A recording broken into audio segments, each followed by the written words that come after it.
Cuando pensamos en el estado de bienestar en España, a menudo miramos a épocas más recientes. Sin embargo, sus cimientos se pusieron mucho antes.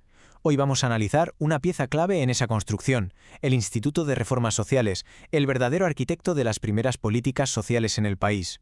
Para entender la importancia de este instituto, primero tenemos que viajar a un momento de cambio de mentalidad total. España estaba dejando atrás la idea de que la ayuda social era una cuestión de caridad, de beneficencia, para empezar a verla como un auténtico derecho que el Estado debía garantizar de una forma sistemática y sobre todo informada. Y es justo en ese contexto donde nace una idea potentísima: el intervencionismo científico.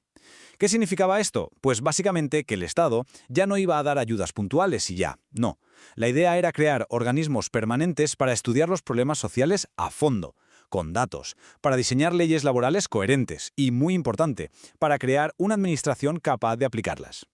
Y esta nueva doctrina se hizo realidad el 23 de abril de 1903 con la creación del Instituto de Reformas Sociales. Ojo, no salió de la nada, ¿eh? Ya existía una comisión de reformas sociales, pero la creación del IRS supuso un salto de nivel, el comienzo de una implicación del Estado mucho más seria, estructurada y con una ambición nunca vista hasta entonces.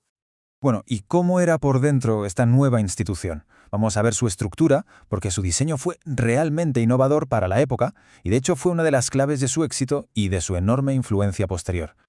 Los objetivos del IRS eran muy amplios. Tenía, por así decirlo, una doble función. Por un lado, era un órgano consultivo, el cerebro que preparaba las leyes. Pero por otro, tenía una función administrativa. Hacía inspecciones, recogía estadísticas, todo con una meta final muy clara: mejorar de verdad las condiciones de vida y de trabajo de la gente. Para poder hacer todo esto, se organizó en tres grandes áreas de trabajo, tres secciones muy bien definidas. La primera, dedicada a preparar las leyes. La segunda, centrada en la inspección y en todos los servicios técnicos y jurídicos que hacían falta. Y una tercera, que era fundamental, se dedicaba a las estadísticas, analizar huelgas, costes de vida, paro. Sin datos era imposible hacer un buen diagnóstico. Pero si hay algo que fue verdaderamente revolucionario en su diseño fue su composición. Fijaos en el gráfico. El consejo lo formaban 30 personas. El 60%, 18, los ponía el gobierno. Pero, y aquí viene lo increíble para la época, el 40% restante, o sea, 12 miembros, eran elegidos directamente por los empresarios y los sindicatos.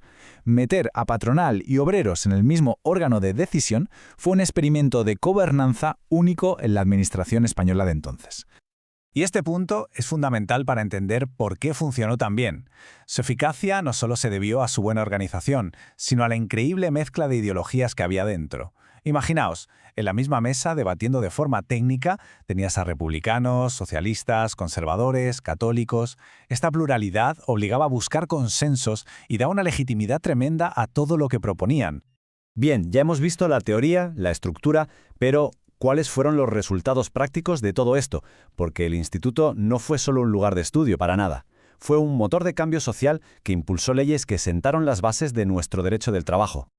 La verdad es que la lista de leyes que promovió es impresionante.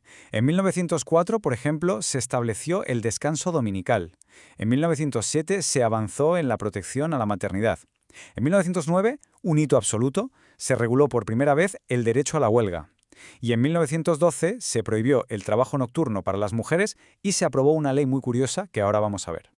Sí, la famosa Ley de la Silla de 1912. Es un ejemplo perfecto del tipo de reformas concretas y con un impacto directo en la vida de la gente que impulsaba el instituto. Esta ley obligaba a los dueños de tiendas y oficinas a tener una silla para cada empleada, algo que hoy nos parece obvio, pero que en aquel momento fue un reconocimiento clave de la necesidad de unas condiciones de trabajo mínimamente dignas. Pero el legado del IRS va mucho más allá de las leyes laborales.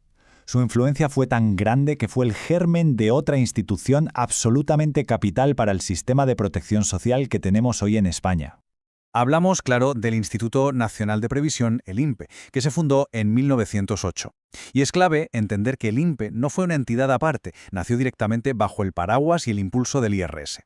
Se pensó como el organismo que gestionaría los seguros sociales, convirtiéndose de facto en el embrión del sistema de seguridad social que conocemos hoy. Al principio, los objetivos del INPE eran más bien modestos. Se centraban en crear una cultura de la previsión, sobre todo pensando en las pensiones, y en gestionar un sistema de seguros voluntario. Era como un primer paso para que la idea de ahorrar para la vejez empezara a calar en la sociedad. Pero ese modelo inicial, el de la voluntariedad, evolucionó muy rápido.